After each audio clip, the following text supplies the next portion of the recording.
She was 19 years old and had just been kicked out into the teeth of a Maine winter. No family to return to, no safety net, just a canvas duffel bag and a single dollar bill hidden inside her boot. With that dollar, she did something the local fishermen called a suicide pact with the sea. She bought the deed to an abandoned granite lighthouse on Bone Island. It was a jagged, uninhabited rock 10 miles offshore that the county had scheduled for the wrecking ball by spring. The auctioneer looked at her with a mixture of pity and quiet derision. His voice was thick with the smell of stale tobacco and years of low expectations. "It's a hollow shell, girl," he muttered, his eyes scanning her thin, frayed chalk-coat. "No power, no water, and the ocean is trying to reclaim the foundation every time the tide comes in." Evelyn didn't answer him with words. She only tightened her grip on the paperwork, her eyes fixed on the black and white photograph of the tower. She saw a world of bruised purples and slate grays, a reflection of her own soul that was sturdy on the outside, but crumbling within. The air in the auction room smelled of damp wool and old floor wax. As she took the heavy iron key from the counter, a strange electric shiver ran through her fingers. It was the first thing she had owned in 3 years that couldn't be taken away by a landlord or a creditor. What nobody in that room knew was that inside the sealed lantern room of that old sentinel lay a secret caught in the teeth of time. It was a fragment of history that had been holding its breath for over a century, waiting for a heartbeat like hers. Before we continue, if stories about second chances and the beauty found in ruins mean something to you, please take a moment to subscribe and tell us in the comments below, where are you watching from today? We love seeing how far these quiet roads travel across the world. Fate doesn't always knock on your door with a silver platter. Sometimes it simply waits for you to be brave enough to buy the lock to your own prison. Evelyn was born into a world defined by the smell of drying kelp, diesel fuel, and wild rosemary. Her father, Thomas, had been a master harbor pilot who taught her that a ship is a living system of balance and tension. "If you listen to the wood and the steel, Evelyn," he would say, his voice a low, gravelly rumble like tide-washed stones, "they will tell you exactly where they are hurting before they actually break." He taught her the logic of systems, showing her how to mix linseed oil and beeswax to preserve mahogany. He explained how to navigate by dead reckoning when the world disappears into a blinding whiteout blizzard. Evelyn spent her childhood on the docks, her hands learning the weight of a brass caliper before they learned the grip of a doll. She understood the difference between a reef knot and a bowline by the time she was 6. But Thomas was taken by a rogue wave when she was only 10 years old.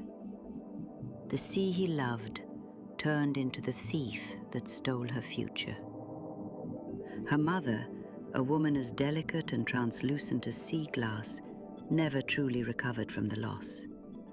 She spent her days staring at the horizon until her heart simply stopped beating during a particularly brutal February. When the bank finally seized their family cottage, Evelyn was taken in by a distant relative named Silas. He saw her only as an extra mouth to feed, a ghost haunting the corners of his dusty, silent house. For 4 years, she lived in a cramped attic that smelled of mothballs and damp insulation. She listened to the wind howl through the eaves, feeling the invisible rupture between the girl she was and the girl she was forced to be. On her 19th birthday, Silas handed her the duffel bag and pointed to the front door without a word. My patience is gone, and the inheritance was spent years ago, he said, his eyes cold as a winter river. Evelyn didn't argue, because you cannot reason with a stone wall. She had $1 in her pocket and a lifetime of maritime knowledge locked in her head. She walked toward the harbor as the first flakes of a nor'easter began to settle on the pavement. She was looking for the only thing in Maine that was as broken, discarded, and lonely as she was.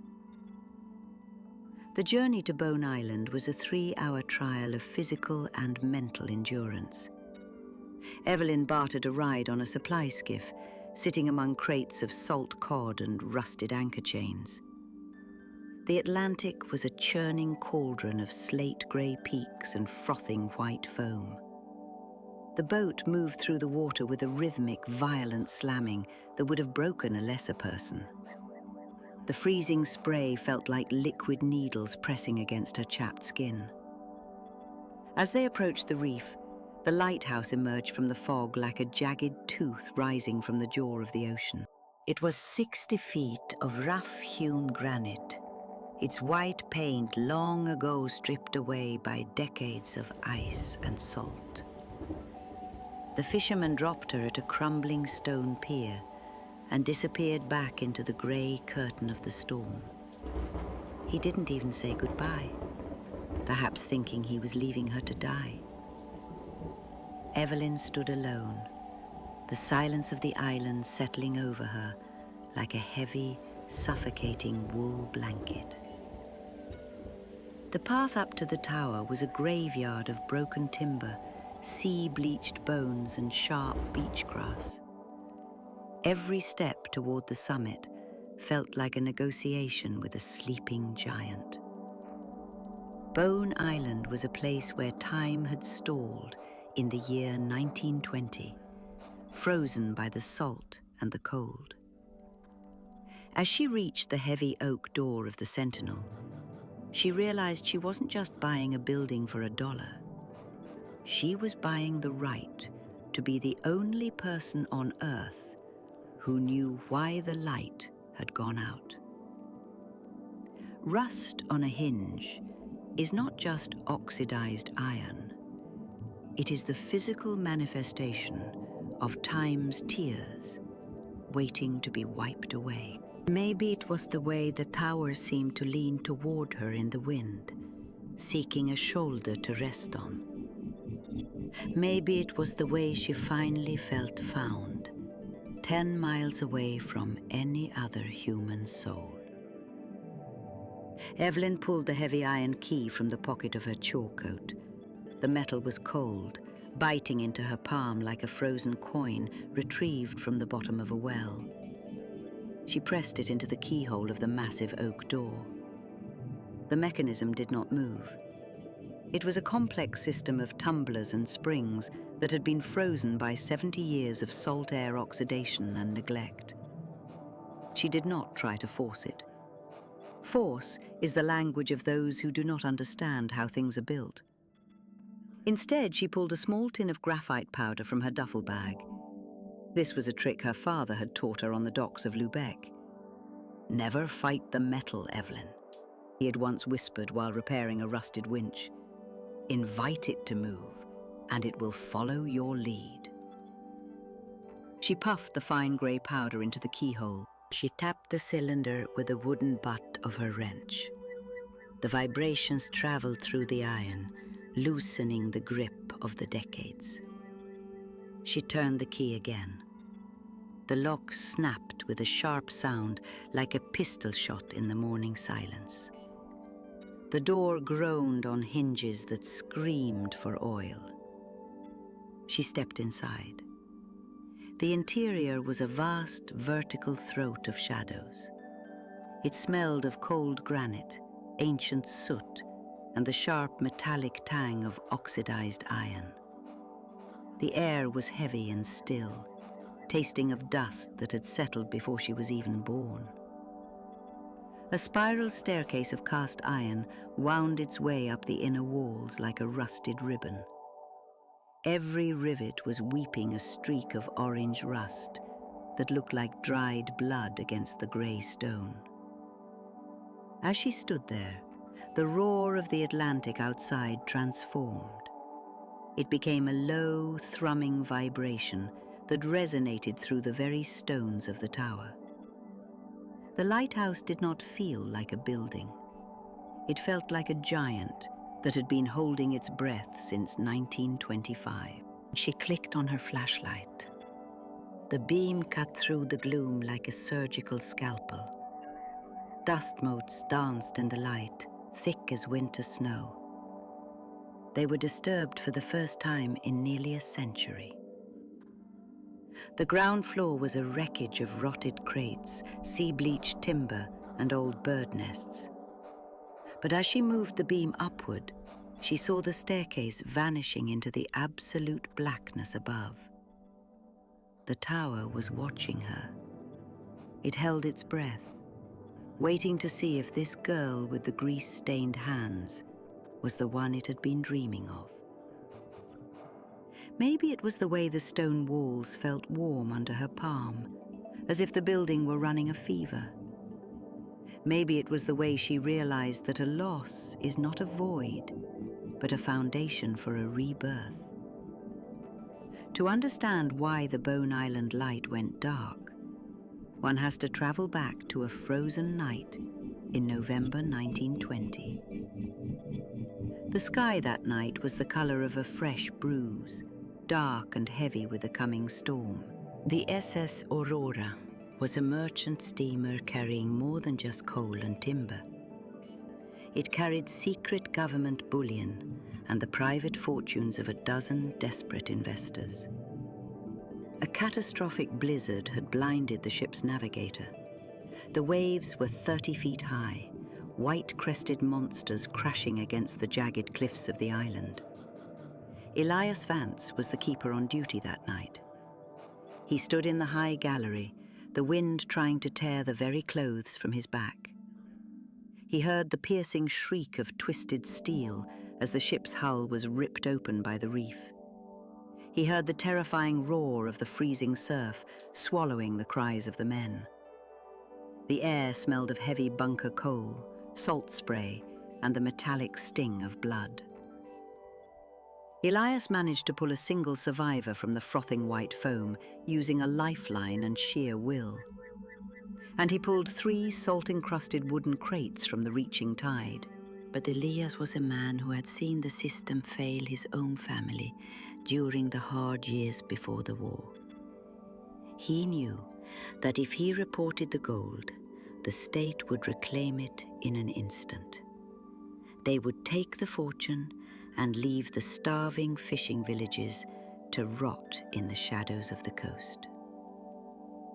He made a choice that night that haunted him until the moment he stopped breathing. He did not hide the treasure for greed or for a life of luxury. He hid it as a security deposit for a future he knew he would never live to see. He was a man who believed that sometimes you have to break the rules of a broken world to save a soul. He sealed his conscience and the crates beneath the very floorboards he paced during his long vigils. He was waiting for someone who understood that the value of a light is not in its flame, but in its persistence. He disappeared from the records in 1925, leaving only a photograph and a secret. Evelyn began her work with the first grey light of the following morning. She spent the next 3 months in a relentless cycle of isolation and technical labor. She did not have power tools or specialized chemical baths. She had white vinegar, pumice stone, and her father's worn leather toolkit. She began with the Fresnel lens in the lantern room at the very top of the tower. It was a massive beehive of glass prisms, 6 feet tall and heavy as a small car. She scrubbed every inch of the salt-crusted glass for 16 hours a day. Her arms ached with a deep, pulsing fatigue that sleep could not fix. The air in the lantern room smelled of mineral spirits, pine pitch, and her own salt-heavy sweat. Eventually, the glass began to clear. The prisms caught the morning sun, turning the room into a kaleidoscope of fractured rainbows. The dancing amber light flickered across the stone walls like 1,000 golden butterflies. At night, she moved down to the gear room located directly below the lens. She used a needle file and a toothbrush to remove the thick layers of rust from the brass escapement wheel. The steady, rhythmic scraping of metal on metal became the new heartbeat of the island. She applied the logic of systems her father had taught her. She cleaned every individual tooth of the gears with the precision of a surgeon. She knew that a single grain of sea grit could stop the entire system from turning. Her hands were a map of raw blisters, small cuts, and dark, permanent oil stains. As the brass began to glow a warm yellow under her touch, she realized she wasn't just repairing a clockwork. She was recalibrating the shattered fragments of her own identity. The effort was a prayer whispered in the language of physics and gravity. Every gear she freed felt like a chain breaking around her own heart. She was proving to the world that she was not a liability to be discarded. She was a system that just needed the right alignment to function again. In the 4th month, a violent nor'easter hammered the island with the fury of a forgotten god. The granite foundation shook with every wave that struck the base of the cliffs. Evelyn was inspecting the heavy cast-iron pedestal of the lens for leaks. The wind was howling through the cracks in the masonry, a sound like 1,000 screaming violins. She was on her knees, her flashlight held between her teeth to free her hands. She noticed a small, deliberate gap in the lead lining of the floorboards. It was a seam that did not match the architectural symmetry of the rest of the room. She tapped her wrench against the spot. The tower did not return the solid, flat thud of granite or lead. It returned a hollow, echoing resonance that vibrated through her arm and into her chest. She felt the electric jolt of a curiosity loop closing in her mind. She used a pry bar to lift the heavy, dark oak wood. The board was seasoned and heavy, hidden behind a thick layer of solidified whale oil and dust. As the board came free, the room was suddenly filled with a new and powerful scent. It was the sharp, acidic tang of 1920s ink and the dry, sweet scent of cedarwood. Evelyn did not find junk or rotted remains. She saw a field of tarnished rectangular suns. Dozens of gold bullion bars lay in a lead-lined chest that was bolted directly to the masonry. Each one was stamped with the official seal of the SS Aurora and the year 1920. She reached out and touched the metal with a trembling finger. It had an immense, cold density that seemed to pull at the very center of her gravity. It was a fortune that could buy 1,000 houses like the one Silas had taken from her. But to Evelyn, it did not feel like a lottery win or a stroke of luck. It felt like the heavy, silent weight of a responsibility she had been born to carry. She realized that true wealth is not the presence of gold. It is the absolute absence of fear. Beside the gold lay a leather-bound logbook. The pages were as brittle as autumn leaves, yellowed by a century of salt and silence. She opened it to the very last entry, written in a sharp, slanted script. To the one who listens, the letter began in the dim light of her torch. Evelyn's hands shook as she read the words Elias Vance had written so long ago. I took what the sea offered. but I could never spend a single cent of its weight. The gold was a curse that kept me awake in the quiet hours between the tides. I leave it now for a soul who knows the value of a light that never fails. Use this to pay for the bricks, the mortar, and the hands that cleaned my lens. The sentinel must never go dark again, for the sake of those still lost at sea. As she read the words, the silence of the tower felt like a warm, heavy embrace. The faded ink shimmered under her light, revealing a family tree she had never been allowed to see.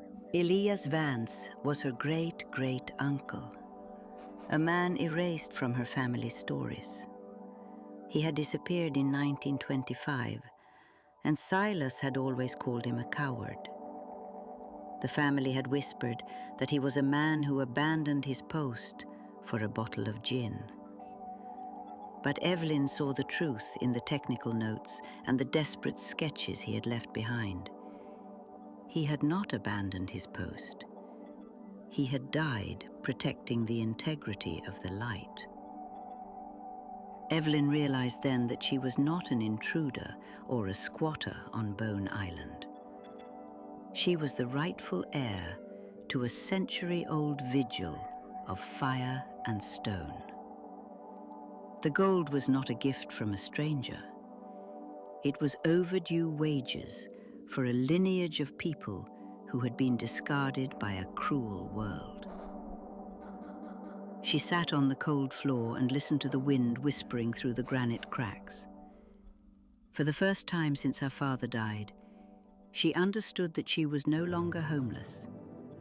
The tower she had bought for $1 was the only home that truly belonged to her blood. She was no longer the girl who was kicked out of a house that didn't want her. She was the woman who had been called back to the place where she was needed. Evelyn did not spend the fortune on vanity, jewelry, or fleeting pleasures. She did not buy a car or a mansion in the city to show off her new status.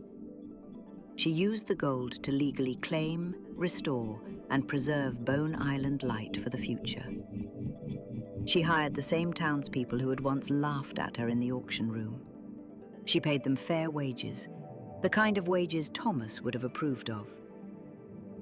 6 months to the day after she bought the deed, the town of Lubeck gathered on the shore. They looked across the 10 miles of dark, churning water toward the jagged rock. Evelyn stood in the lantern room, her hand resting on the release lever of the brass gears. She looked at her father's silver watch, now ticking in perfect synchronization with the tower. She thought of the loss that had driven her into the cold Maine night. She thought of the recreation that had given her a reason to breathe again. The lever clicked. The brass gears began to sing a high metallic soprano that filled the room. The light returned. The golden beam was a massive, sweeping arm of fire that cut through the thick Maine fog. It was visible for 20 miles across the reaching, hungry waves of the Atlantic. Evelyn felt a deep, resonant thrumming vibrate through the soles of her boots. The heartbeat meant the system was finally whole and the alignment was perfect. She felt a sudden, cooling relief in her chest. It was the kind of peace that only comes when you are exactly where you are supposed to be. Maybe it was the way the light fell across the sandstone walls like a blessing. Maybe it was the way she finally felt found in the middle of a lonely ocean. Evelyn Vance was no longer the girl with $1 in her shoe and a broken heart. She was the keeper of the light. She was the living proof that a ruin is just a house waiting for a soul to come home. If this story reminded you that beauty can grow from the scars of the past, please subscribe. Join us as we walk these quiet roads toward the things that truly remain. Tell us in the comments, what is the one broken thing in your life that you are finally ready to fix? We would love to hear your story of recreation and the strength you found in the dark.